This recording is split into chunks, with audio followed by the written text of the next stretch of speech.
आमच्या बाबांना काय सांगितलं आणि बाबांना सांगण्यापेक्षा इथं उपस्थित राहणाऱ्या माझ्या सेवकांना काय सांगितलं का याच्या घरात का झालं कसं झालं ते दुरुस्त कसं झालं हे आखो देखील इथं आहे. आखो देखील इथं आहे ना. तिथं काय म्हणतो आता त्याच्या 2000 इसवी सन 2000 वर्षाच्या अगोदर. आता 2000 वर्ष म्हणजे ते एका माणसाची वय 100 वर्ष पकडली तर 2000 वर्षामध्ये पिढ्या किती झाल्या. आणि तेथून तो सांगत सांगत सांगत सांगत सांगत सांगत सांगत सांगत 40 वर्ष 50 वर्षाची वय झाली आता माणसाची. आणि तोच आताही सांगून समजण्याची गरज आहे. हे जे काही धर्मात खरा प्रश्न आहे की धर्म माणसासाठी आहे की माणसं धर्मासाठी आहेत याचा विचार केला पाहिजे. क्षीरसागर साहेब, धर्म माणसासाठी आहे का माणसं धर्मासाठी आहेत. आतापर्यंत जे काही सुरू आहे लोकांच्या डोळ्यामध्ये धूळ टाकण्याचे प्रकार, जे जे धर्माचे ठेकेदार झाले त्याचं म्हणणं आहे का तुम्ही सगळे माणसं धर्मासाठी आहात. आम्हाला कोण काही म्हणलं असेल तर तुम्ही झगडा करा ना आपले डोके फोडा. आमच्या बाबांना सांगितलं आम्हाला का धर्म माणसासाठी आहे, माणसं धर्मासाठी नाही आहे. आणि म्हणून जे काही प्राप्त केलं बाबानं, जे काही मिळवलं, कष्ट तर बाबाने घेतले, त्यागही तर बाबानेच घेतला केला. एका परमेश्वराची प्राप्ती बाबानेच केली, घरातले दुःख दूरही केले, 4 तत्व 3 शब्द 5 नियम याची जुळवाजुळवही बाबानेच केली. आमच्या सारख्या देवड्याले भुताडक्याले जो आला त्याले फुकटामध्ये वाटूनही दिले. देवीच नाही तर आमच्या घरातली अलाबलाही घेऊन गेली बाहेर. आणि आम्हाला मस्त बनवलं, सुखी समाधानी माणूस बनवलं का नाही बनवलं, बाबाने केलं का नाही केलं. आणि म्हणून आज या ठिकाणी मंडळावरही चर्चा झाली. मग आता होते ना धर्म आहेत ना, तुम्ही स्टडी करा. पूर्वीच्या काळात यहुदी धर्म होता, मुस्लिम धर्म आहे, ख्रिश्चन धर्म आहे, हिंदू धर्म आहे, अनेक धर्म आहे. बाबाने सांगितलं मानव धर्म बरोबर आहे. मग कुठून कसा. यहुदी धर्मामध्ये एक उल्लेख मिळते ते एकच परमेश्वराला मानले जाते. मुसलमान धर्मात एकच परमेश्वराला मानलं जाते, भगवंत एकच मानलं जातं. ख्रिश्चनामध्ये भगवंत एकच मानलं जातं. फक्त हिंदू मध्ये एक नाही मानलं जात, अनेक मानले जातात. भगवंत खूप आहे, 33 कोटी आहेत ना. धुऱ्यावरचे सोडून ते पकडले तर मग वेगळे आहेत. आणि बाबाने आम्हाला एक परमेश्वर सांगितलं आहे. आता आम्ही कोण. आम्ही पहिले सांगितलं तुम्हाला धर्मासाठी माणसं का माणसासाठी धर्म. आणि आजही या देशामध्ये किंवा या विश्वामध्ये आता हा चालू आहे धिंगाणा. कोणीकडे जाते तर काही खरं नाहीये. कोणाच्या मड्यावर जाते का कोणाच्या उरावर जाते, का खरं आहे का. बाम होय सुटला ना पडला तर तू सोडून का तिथच्या लोकांना का घेऊन जाईन आपल्या संग. कायचे झगडे होते, कायचे झगडे होते. याच्यामध्ये सगळ्यात जास्त या विश्वामध्ये जर झगडे होऊन राहिले तर ते धर्माशी होऊन राहिले. ख्रिश्चना विरुद्ध मुसलमान, हिंदू विरुद्ध मुसलमान, बौद्ध विरुद्ध हिंदू, हिंदू बौद्ध विरुद्धात मुसलमान, हे सगळे जे भांडणं होऊन राहिले. आणि मग जर या माणसासाठी धर्म राहिले असते तर झगडे झाले नसते. धर्मासाठी माणसं झगडून राहिले म्हणून हे झगडे होऊन राहिले. बाबाने हे नाही सांगितलं आम्हाला. बाबाने सांगितलं माणसासाठी धर्म, आणि तो म्हणजे मानव धर्म. आणि जर हा माणसासाठी धर्म होता म्हणून तर इतके मोठे आम्ही पुढे चाललो. नवीन नवीन भूतवाले, देवतावाले, जीनवाले, दारूवाले, मोठ्या मोठ्या बिमारीवाले, हार्ट डिसीजवाले, किडनीवाले, ब्रेन हॅमरेजवाले, कितीतरी. जिथं सगळे रस्ते बंद तिथे मेरा बाबा का रस्ता सुरू. चमत्कार आहे. जिथं डॉक्टर फेल झाला तिथे माझ्या बाबा सुरू झाला. जिथं जानता होईल त्याच्या अंगात 5-5 देव येत होते, त्यानं भूताच्या हत्या लाता खाल्लं. तो म्हणे अंगात 5-5 येतात म्हणे. तो भूत कधी कधी इतकं जोरात येऊन जाय, कधी कधी ज्याच्या अंगात देव येत होतं त्याला बद मारे, खालता आपटून टाकेल, त्याच्या उरावरही बसून जाईल. देव खालताना भूत वार्त होऊन जाय. पाहिलं का नाही? खरे का होती आहे. मग म्हणजे आता काही हा देवाची चालती नाही राहिली. चला आता बाबाच्याच मार्गात जाऊ. आले का नाही? तसेही आले, चाले सगळे किती आले. आणि थोडेसे दिवस जाऊ द्या, अजून किती येते पहा तुम्ही. सगळ्याला कुठं या लागल, इथं जमा व्हा लागल. पण आता केव्हा हे सगळ्या गोष्टी शक्य आहेत? आम्हाला बाबांना मरायला सांगितलं आहे. जे सेवक मेले असतील त्याला हे सगळं समजन, आणि जे जिते असतील त्याला नाही समजू शकेल. कारण की देवाची प्राप्ती तर याच्या अगोदरही अनेकांना केली. रावणाला नव्हता झाला देव प्रसन्न, भस्मासुराला नव्हता झाला देव प्रसन्न, हिरण्यकश्यपूला नव्हता झाला देव प्रसन्न. झाले होते, वरदानही भेटले होते, त्याला बी देवाने मारा लागला. अजून पुरा पिचकू मारा लागला. कोणत्या निमित्तानं कसा मारा लागला, कोठाली कोणता चढेल तेवढा मारा लागला त्याला. प्रसन्न झाले त्याला बी मारा लागला. कारण अहंकार. आणि माझ्या बाबांना आमच्या हातामध्ये सत्य मर्यादा प्रेम दिला. सत्य मर्यादा आणि प्रेम बाबाने आम्हाला सांगितलंय. आणि हे सगळं सांगितल्यानंतर आमची वागणूक कधी कधी आम्हाला कशी दिसते का आम्ही मेलोच नाही. आणि जे नाही मेले त्याचा अहंकार गेला नाही, आणि आमच्या मनातला अहंकार गेला नाही तर आमची हुशारी कोण्या कामाची नाही. हा म्हणणं बाबाने अगोदर का सांगितलंय? सकाळी उठता बरोबर का म्हणतो मी? सर्व पूजा व जुने विचार बंद केले. मी मरीन किंवा नगीन, जीवनात एकच भगवंत बाबा हनुमानजीलाच मानेन. मग आता मी मेलो का? जो मेला त्याला प्राप्त बी झाला, आणि जो मेला नाही त्याला प्राप्त झाला नाही. मी किती वेळ मेलो? मार्गात मेलो हे वेगळं आहे. ऍक्च्युली 3 वेळा मेलो मी. किती वेळा मेलो? 3 वेळा. मार्गात यायच्या अगोदर 2दा मेलो, आणि मार्गात आल्यावर 1दा मेलो. क्षीरसागर साहेब एकदाचे गवाईदार आहेत, साक्षीदार आहेत.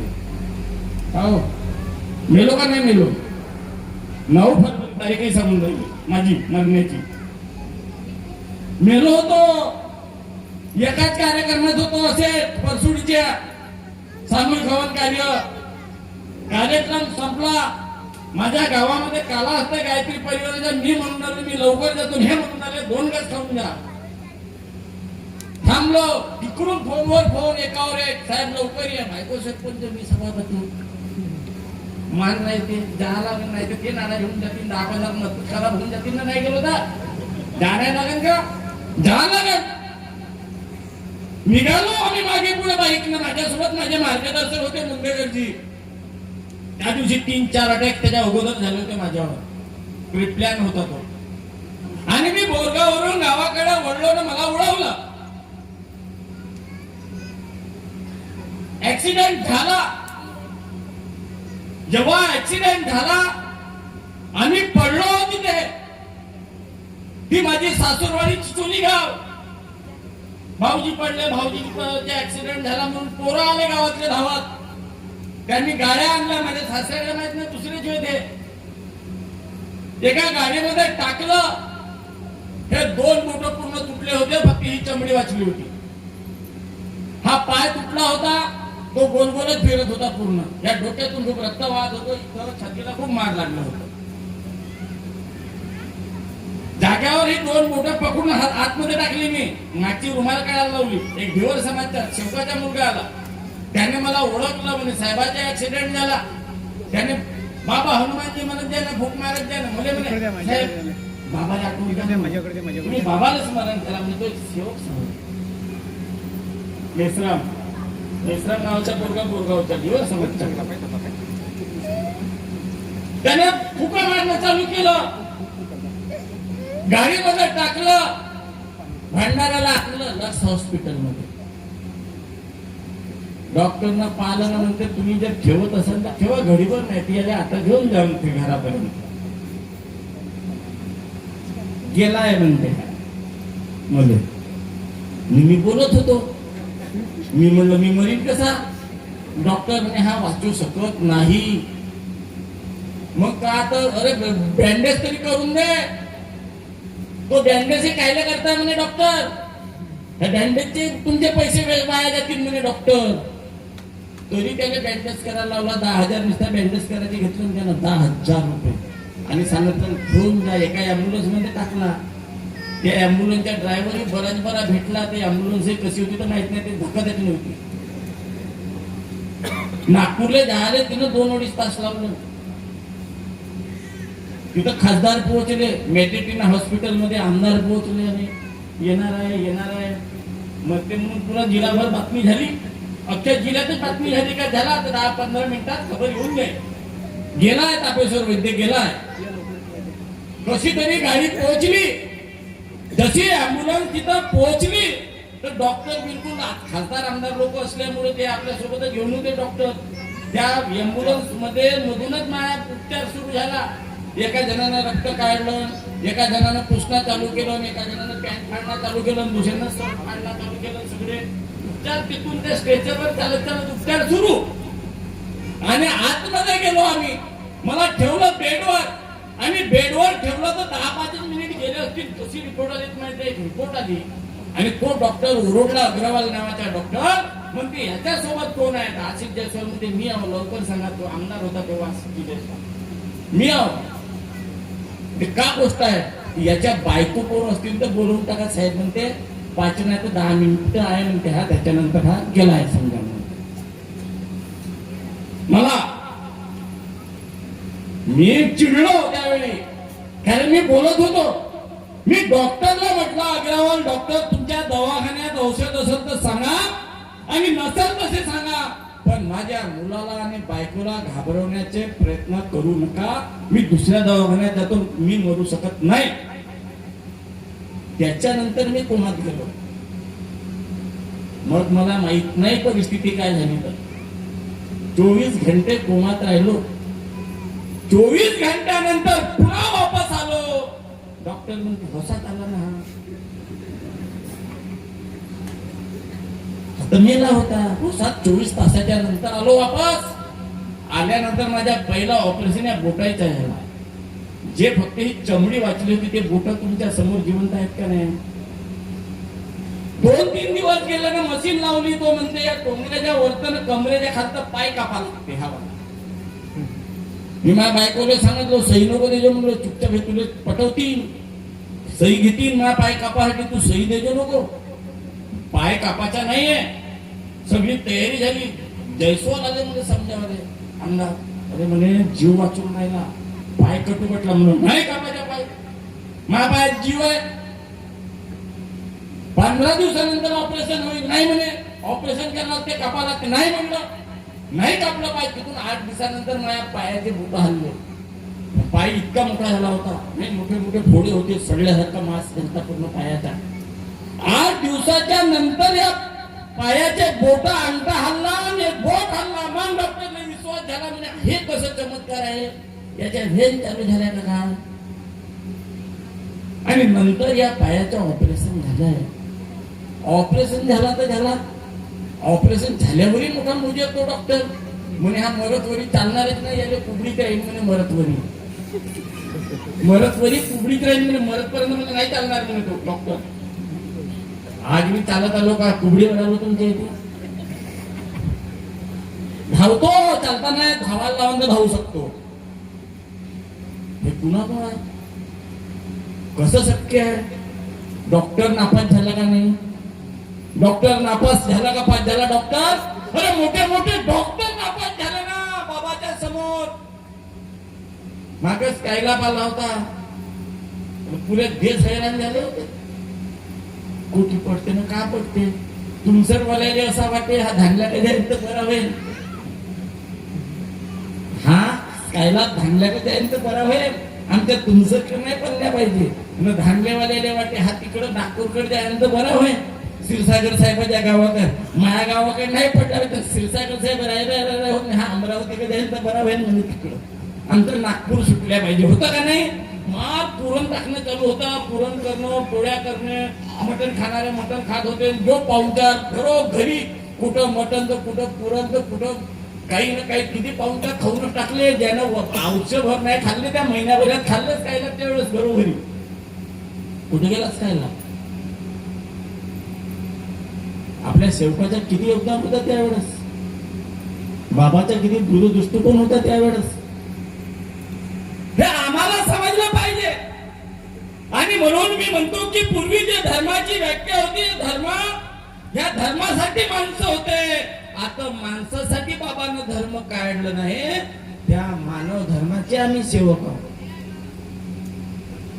म्हणून आमची जबाबदारी बी तेवढीच आहे जेवढी बाबाची होती. बाबानं कमी केलं का? बाप जेवढं करत नाही लेकरासाठी तेवढं माझ्या बाबांना आमच्यासाठी केलं. मंडळ पुन्हा काय मंडळाला का समजतो आम्ही? का समजतो आम्ही मंडळाला? आता स्टिंकीचं उदाहरण निघलं का मग निवासस्थान, उगमस्थान. या मार्गाचा उगम पुण्या स्थानात नाही, या तुमच्या अंतःकरणात आहे प्रत्येकाच्या. आज इथल्या सेवकाला एक प्रश्न आहे माया की तुम्ही मार्गात आले त्या दिवशी कौलाच्या घरात राहत होते, त्यात तुमच्या कौलाच्या घरात झाला सौक पाणी बंद झालं, तुमच्या घरातली आवक वाढली, तुमच्या जोर पैसा जमा झाला. तो घर जे होता ते तुमच्या आतमध्ये होता, गल्लीतून जावं लागत होता. मला वाटलं का आता मी अंदर नाही, मी बाहेर निघतो तर माझे पैसे जमा झाले, मी मोठा झालो. तुम्ही चौकामध्ये दुसरा प्लॉट घेतल्या, 20-25 लाख रुपयाचं घर बांधल्यानं आल्या. मग तुम्ही मार्गात ज्या दिवशी आल्या, साध्या कार्य ज्या दिवशी केल्या, ज्या दिवशी केल्या त्या दिवशी तुम्ही त्या घरात राहत होते. सुख समाधान तुम्हाला त्या ठिकाणी मिळालं होतं. मग आज तुम्ही नवीन घर बांधून या ठिकाणी तो घर विकल्या गावातला. परमेश्वर तुमच्या सोबत आहे का नाही? काय गेला त्या घरात? त्यानं घेतलं त्याचे हिस्से आले, त्यानं तो घर घेतलं त्याच्या हिस्से तर नाही गेला ना. ते त्या 10-5 लाखात विकल्या तो जुना घर, त्या 10-5 लाखात भगवंताने विकल्या का? नाही ना. बाबांना परमेश्वर कुठं दाखवला? प्रत्येक माणसाच्या अंतःकरणामध्ये परमेश्वर दाखवलाय बाबांना. आणि माणसाला जोडण्याचं काम बाबाने केलं आहे. त्याने तोडण्याचं धोरण कोणाचं नाही. सोडणार नाही.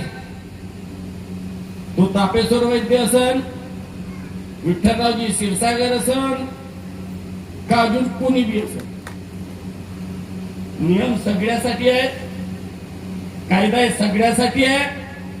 मानवासाठी निर्माण झालेला हा मानव धर्म आहे. परमेश्वरी कृपा जागृत आहे. मार्ग हा कर्मप्रधान आहे. तुमच्या कर्मावर साऱ्या गोष्टीच्या अवलंबून आहेत. तुमच्या घरात परमेश्वर वास करणार की करणार नाही हे तुमचे कर्म ठरवतील, आम्ही कुणी नाही आहोत. तुमचे कर्म चांगले असतील सगळं चांगलं भेटेल. तुमचे कर्म ज्या दिवशी चुकीच्या मार्गाने जातील परमेश्वर माफ करून टाकेल. लक्षात ठेवा, कर्म माफ करत नाही. बाप गलती केल्यानं वाटते बापाले बाप म्हणून कमाया पोराले दुरुस्त म्हणजे नाही. कर्म एक गोष्ट लक्षात ठेवू द्या, कर्म जर आमच्या हातून चुकीचे घडले तर त्याला माफी नाही. आणि म्हणून बाबानं या मार्गाच्या रूपानं एका परमेश्वराच्या प्राप्तीसोबत तुम्ही वागले कसे पाहिजेत, बोलले कसे पाहिजेत, चालले कसे पाहिजेत, कसं केलं पाहिजे, का नाही केलं पाहिजे, हा सगळं ज्ञान तुम्हाला या मार्गात दिला आहे. खूप काही पोत्या वाचाची गरज ठेवली नाही. सकाळचे 2 मिनिट आणि संध्याकाळचे 3 मिनिट चल लाग कामाला. रिकामा नको राहायचो घरात, नाही तर तू असा होशील दिवसभर रिकामा राहायचे ना. मला भगवंताची प्राप्ती झाली ना, माझ्या घरातला दुःख दूर झाले ना, आता भगवंत भेटलं तर मला देते हे नको समजता. आपला भगवंत रिकाम्या माणसाला देत नाही, फुकटच्या तुम्हाला देतच नाही. कष्ट करा, कर्म करा, चांगलं काम करा, तुमचं सदैव चांगलं होईल हे माझ्या बाबांना सांगितलं आहे. बाबांना आम्हाला एकता दिली आहे, बाबांना आम्हाला मंडळ दिला आहे. हा मंडळ आम्ही तयार नाही केला, हा मंडळ बाबाने तयार केलाय. का बाबाने तयार केला मंडळ? त्या दिवशी कुईला कार्यक्रम होता. कुईला आम्ही जायला निघालो. भुगावच्या समोर कोणता तरी गाव न तिथे एक महाराज आला होता. काहीतरी महाराज आला होता. किती 1000 गाड्या होत्या, 1000 गाड्या होत्या तिथं. आणि मग मी माहिती घेतली तर म्हणे इथं त्यानं 100 एकर जागा घेतली म्हणे त्या भुगाव जवळ. किती एकर? 100 एकर. आपल्या अर्ध्या जन्माचा नाही तो महाराज, मजाक नाही सांगत. आपल्या मार्गाची निर्मिती सुरुवात आपल्या मार्गाला बाबाजी मेहनत स्वातंत्र्य काळात घेतली ना. स्वातंत्र्यामध्ये आपण या मार्गात जुळलो, पण मेहनत बाबाची स्वातंत्र्य काळापासून आहे. आणि तो जो महाराज आहे तो आता झाला जन्माले ग्रामसेवक काहीतरी होता म्हणे. आणि त्याची म्हणे येते 100 एकर आहे म्हणे. हिंगण्याजवळ अजून कितीतरी आहे म्हणे ना. याची पुऱ्या देशभरात पाहिला तर किती 1000 किती लाख एकर शेती आहे माहित नाही म्हणे. आमची किती झाली आता? 72 झाली. आता 12 घेतली ना भाऊ, आहे की नाही? आमची 72 आहे. आम्ही कुठं कमी पडतो आहे का? आमची बाबाने जे आम्हाला दिलं त्याच्या तुलनेत आम्ही काही आहो कमी आहो का? आम्ही नाही आहो का? आणि नाही कोणत्या गोष्टीत कमी आहो आम्ही. मला माहित आहे त्या सेवक ज्या दिवशी उठून उभा राहील तर बाबासाठी हा त्याचे 200 असेल तर 500 बी घेऊ शकते, याच्या मागे नाही राहणार. पण त्यासाठी आम्ही बी कुठंतरी चुकत असत, आम्ही बी कुठेतरी चुकत असाल, आम्ही बी दुरुस्त झालो पाहिजे. आणि तुम्ही कुठेतरी चुकत असाल, तुम्ही बी दुरुस्त झाले पाहिजे. आपला परिवार आहे, हा बाबाचा परिवार आहे. बाबा आपले कुटुंब प्रमुख आहे. बाबाचे सगळे आम्ही सेवक आहोत. बाबांना आम्हाला मालक बनवलं नाही. अध्यक्ष असेल ना, संचालक असेल ना, याच्या अगोदरचे असतील, याच्या नंतरचे येतील तरी मालक नाही. आपण सगळे सेवक आहोत. फक्त जबाबदारी वेगवेगळी आहे. ती जबाबदारी आपल्याला पार पाडायची आहे, पण एकामेकाचा विश्वास संपादन करून पाडायची आहे.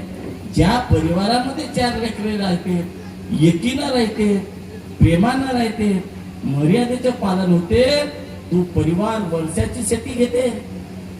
आणि ज्या परिवारात जावा झगडते, आपल्या भांडे घेऊन अलग अलग 4 लेकरं 4 लेकी किरायना राहायला जाते, ते बुडे होऊन जाते. तरी पोरीच्या लग्नाला तर म्हणते आता बुड्याची जुनी माईची घरचुली तिने मोडतो ना, पोरीच्या भांडा करून टाकतो. मग तो नवीन भांडा नाही घेऊ शकते का? नाही घेऊ शकते. मग आम्ही कुठं शिकलो पाहिजे, आम्ही कसे शिकलो पाहिजे, आणि एक आदर्श बाबाच्या म्हणून ठेवलं पाहिजे. आमच्या बाबानं आम्हाला पुस्तकीतलं नाही सांगितलं, मेहनत स्वतः केला, जो अनुभव आला तोच आम्हाला सांगितलं. मग आमचे बाबा होते कसे, जन्मानंतर कष्ट घेतले कसे, मोठे झाल्यानंतर वागले कसे, आपल्या परिवाराला कसे सांभाळून ठेवलं बाबानं, आपल्या परिवारातल्या आपल्या पोराने डॉक्टर कसं केलं बाबानं गरिबीतून. आमच्या बाबानं शोक केला नाही म्हणून आम्हाला सांगितलं निर्व्यसनी बना म्हणून. आमच्या बाबानं दारिद्र्य वाढवली नाही ना, सोंग केले नाही म्हणून आम्हाला माणसासारखे राहायला सांगितलं बाबानं. म्हणजे आमच्या बाबाच्या फोटोकडे पहा, आमच्या लेकराला आमच्या बाबाची प्रतिमा दाखवा. त्या प्रतिमेकडे जेव्हा आम्ही एक चित्त, एक लक्ष, एक भगवान जसं म्हणतो, एक मन लावून जेव्हा आम्ही आमच्या बाबाच्या प्रतिमेकडे पाहू, आम्हाला खूप काही शिकायला भेटल. आमच्या लेकराला खूप काही शिकायला भेटल.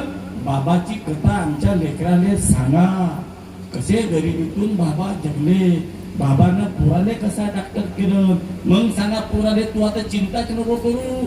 बाबा जेवढं काहीच नव्हतं तर डायरेक्ट बाबाच्या पोरगा डॉक्टर झाला. तर माझ्याजवळ तर 5 एकर आहे, तुझ्यासाठी इकून टाकितले. काय चिंता नको करू, खमसून अभ्यास कर. रात दिवस बाबाला समोर ठेव आणि असा अभ्यास कर की साऱ्या लोकांनी म्हणाले झालं पाहिजे की माझ्या सेवकानं तेवढ्या गरिबीत राहून पोराने एवढा मोठा माणूस बनवलं. तिने बाबा जुमदेवजी पावले. त्यानं म्हणल्या पाहिजे अनेक वेळेला, आपले सेवक नाही म्हणते, अनेक वेळेला म्हणल्या पाहिजे. आणि ज्या दिवशी हा आदर्श समाजासमोर आमचा राहील, हा आदर्श समाजासमोर आमचं जाईल, त्या दिवशी तुम्हाला म्हणजे बाबा जुमदेवजी समजले, हा त्याचा अर्थ मिळेल. आणि म्हणून आमच्या प्रपंचाकडे पहिले लक्ष द्या आणि प्रपंचाकडे लक्ष देऊन आमच्या मुलाच्या शिक्षणाकडे लक्ष द्या. आई वडिलाचा चांगला सांभाळ करा, सासू सासऱ्याचा चांगला सांभाळ करा. हेवा वाटेल, जगाला हेवा वाटेल अशा सासू सुनेचा रिश्ता, माय लेकराचा रिश्ता, वडील आणि मुलाचा रिश्ता समाजासमोर जर आला, हा आदर्श लोकांसमोर गेला तर त्याचे गुण माझ्या बाबाला मिळतील. आणि हे गुण माझ्या बाबाला म्हणजे मानव धर्माला मिळाले तर ही परमेश्वरी शक्ती पुन्हा जोमाने आपल्या पाठीशी खंबीरपणे उभी राहिल्याशिवाय राहणार नाही. हा विश्वास या ठिकाणी व्यक्त करतो आणि थांबतो. सर्वांना माझ्या नमस्कार.